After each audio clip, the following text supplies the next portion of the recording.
me downhill. Thanks, everyone. Good to go? Yes. Okay, well, good morning, Queensland. Can I say how wonderful it is to be here at the Doomben Racecourse with Tony Partridge, the Chief Executive Officer of Brisbane Racing Club, and also, of course, Dr. Jeanette Young, Chief Health Officer here in Queensland, at the site of one of our new community vaccination hubs. We opened yesterday, and it is wonderful to see we had over 200 people vaccinated here on site yesterday, and we expect a lot more as we go forward. This site will be open over the weekend, so if you live nearby, you are welcome to jump online. We'd still prefer bookings because, as I've already seen this morning, if you've got a booking, you're going straight in, but if you are walk-in, you may have to wait. So to avoid that wait, please make a booking, jump online, have a look at what community hubs are available in your local area, not just today and tomorrow, but also over the weekend. I want to thank Tony and his amazing team working with us to set this site up so quickly. And I've heard the great news is that this will still operate even when the racing is on. So let's be clear, if you're popping down to the races this weekend, why not get a jab at the same time? Get vaccinated for COVID. What a great way to finish the weekend off. So as far as our update on COVID, I can advise that there's 8 new cases in the last 24 hours. 6 of those are overseas acquired and in hotel quarantine. One of those cases is the woman that we notified yesterday afternoon, the 44-year-old woman, and the second case is now a confirmed positive case, her husband, who also travelled from Victoria with her. They are both now in quarantine, as Dr. Young said yesterday. We now have 18 active cases in Queensland. We had 9,857 tests yesterday, so thank you to everyone who's coming out and getting tested. And wonderful news, 11,827 vaccinations yesterday. Again, a record number of vaccinations. And I can advise that today we will hit 1 million vaccination doses being administered in Queensland.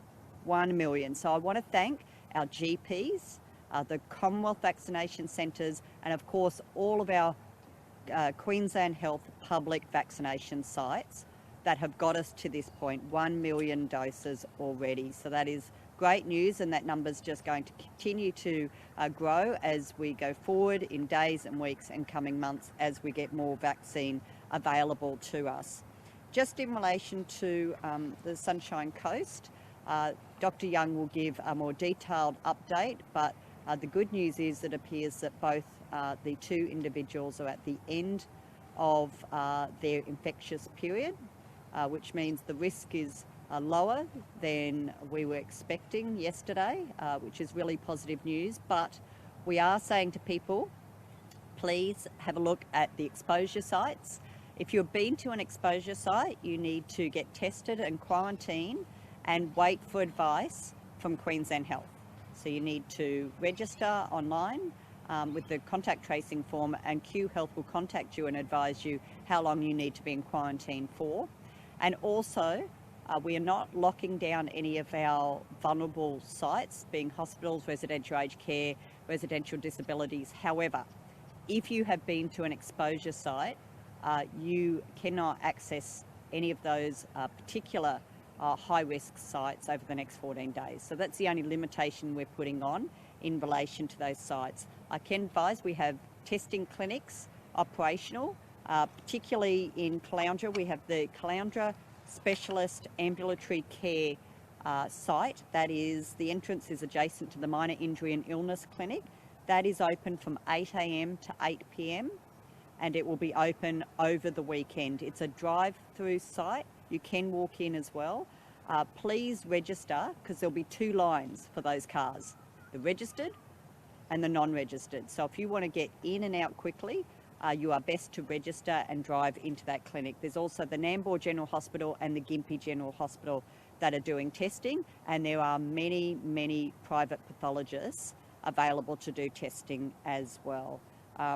As far as vaccinations, we want people to keep coming out over the weekend. The Sunshine Coast University Hospital's bookings are very full over the next couple of days, but there is the Nambour Vaccination Centre that still has bookings available. So if you are in the area, you can go to Nambour and book in. But also there are 77 GPs in the area, and there's also 2 Commonwealth clinics that will be getting additional AstraZeneca, that if you are 50 plus, you can book in with them to get your vaccination. We want everyone to getting vaccinated as quickly as possible, and we encourage you to take up that option. I'll now pass to Dr. Young, and then we'll hear from Tony from Brisbane Racing Club, and we'll take questions. Dr. Young. Thank you very much, Minister. So yes, some good news. We had those 2 confirmed cases related to the woman and her husband who travelled from Victoria. So yesterday that first lady was announced as a confirmed case. Her husband tested negative, but he's now tested positive. And we know that often happens towards the end of someone's illness. And I've now had confirmation from serology testing results that both of these individuals are towards the end of their illness, which is very good news for Queensland, and that means the risk of transmission to anyone else is less. It's still there, and I still need everyone to come forward who develops any symptoms at all, who lives in the Sunshine Coast or Goondiwindi or Toowoomba. It's very, very important. And anyone who's been to any of those many venue sites, it's vital that they come forward. And more than 400 people already have, which is excellent. And we've seen a lot of testing already started. That needs to continue, just so we can make sure that there hasn't been any transmission out there. Of the 17 immediate close contacts that we've so far identified, 3 have tested negative already. We've got those results, and 2 of those are the parents who they were staying with. So they were staying in a household in Caloundra, the lady, her husband, and some parents, and they've tested negative, which is very reassuring, but we need to continue all of that testing.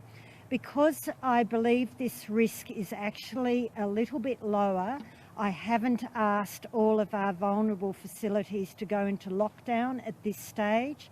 So you would know and be aware that usually when we have an outbreak, I require hospital, aged care facilities, disability care accommodation facilities, and prisons, if there are any in that locality, to go into lockdown. I don't believe the risk is such that we need to do that for this particular outbreak at this stage, but of course, anyone who's been to any of the venues, or indeed anyone who's unwell, shouldn't visit any of those facilities for 14 days since they were at that venue at the time that one of these 2 individuals from Melbourne attended those venues. So all of those venues are listed on our website, and I'm grateful to the assistance that the 2 individuals have given us in going through so carefully with us where they have been in Queensland since they arrived. So we have all of that information. It's very, very important, please, for people to check it. Then the other thing that everyone should consider, but particularly those people in the Sunshine Coast, is that we do have vaccines available. So anyone who's 50 years of age or over, please go and visit your GP or one of the Commonwealth vaccination clinics and get vaccinated. There is plenty of AstraZeneca vaccine available through the state, and the Commonwealth has doubled the numbers of vaccine doses for GPs in the Sunshine Coast area. So please go and get vaccinated. Go online and check where there are appointments and get vaccinated.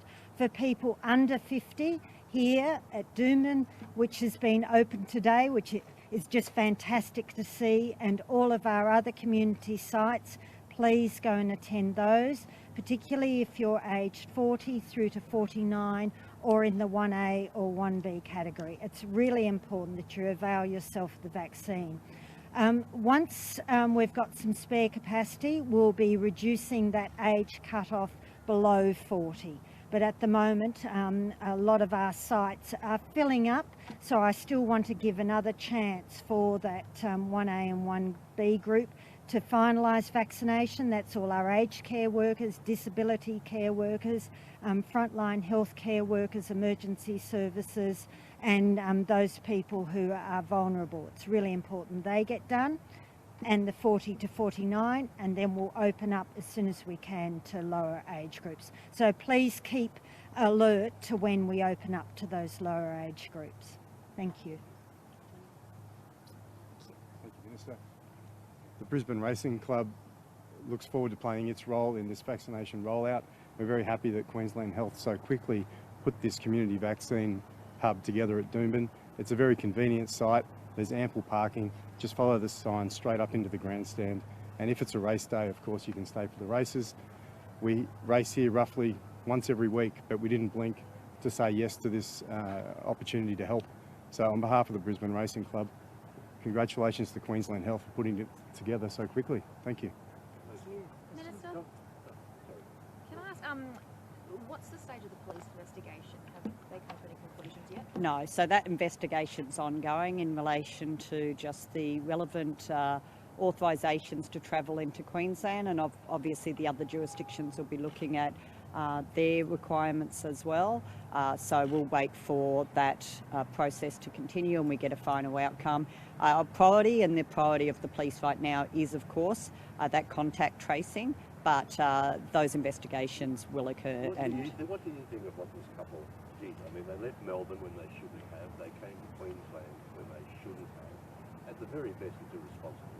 Look, I don't want to jump to conclusions until I know all of the facts as to whether they did have a travel declaration, whether there was an exemption to travel. I understand the husband was here with a new job, so we know that that is one of the grounds that people can travel due to work commitments, but I don't have enough detail. I'm not going to judge anyone's behaviour until I know all of the facts. Circumstances where somebody would be granted an exemption, but then they wouldn't have to isolate for 2 weeks, so quarantine for 2 weeks? Look, I'm not aware that there is any circumstances for that, but again, without knowing all of the facts around this particular case and whether they sought an exemption, but as we know, if people do get an exemption to travel, they are required to quarantine. And Dr. Young, you're the one who grants these exemptions. Did you give this couple an exemption to come into Queensland and not undergo 2 weeks of quarantine? No, they didn't come through the exemption process, so it's now up to police to investigate whether they came through any other process. You mentioned,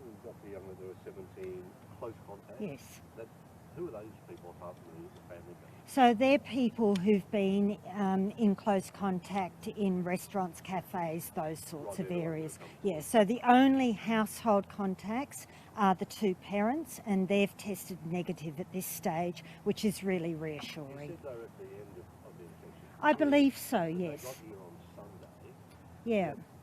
Was there a greater risk that they could have spread it Sunday, Monday, Tuesday, Wednesday? Less, I think. I think because we got serology done on them yesterday, and at that stage they were already IgG positive, which suggests that they've already recovered, so they've got neutralising antibodies. So that would suggest that they probably got infected at least 14 days earlier.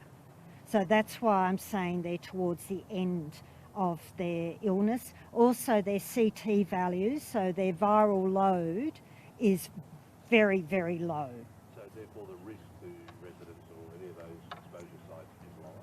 It's lower, yes. Are you confident we can get on top of this and there won't be widespread community? I believe so. Seeing the response from the Sunshine Coast has been absolutely magnificent. People have themselves come forward and said, I've been at this venue, what should I do? Which is the best result. So people are really taking on board where the venues are.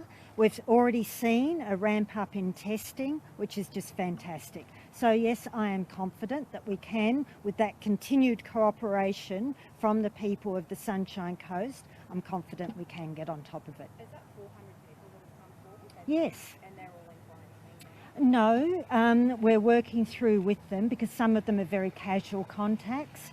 So they'll just need a test, and if it's negative, they'll be fine. But this is, it just shows though that people willingly, with that information that was put out by the media yesterday, thank you very much to all of you, that people have willingly come forward and responded, which is an excellent result. 400 who have come forward, who presumably been at those exposure sites, and The 17 are people we've found through our immediate contact tracing because they're very close contacts. Any idea of where the couple picked up the virus in Victoria and how you working as well? Victoria's working that through as we speak. We are waiting on genome sequencing results because that will help Victoria. I'm not sure that we'll be able to get genome sequences because the amount of virus is so low, as you'd expect towards the end of an illness. Minister, you go. And so, Dr. Young, that means that that we potentially may not find out what strain it was and therefore, how infectious they were? I don't need that information to work out how infectious they were. I'm getting that from other tests, from serology and from their viral loads. So I don't need to know whether it's the Kappa or which strain it is. That's more useful information for Victoria because then they'll be able to work out potentially how these people contracted it in Victoria. When is the husband?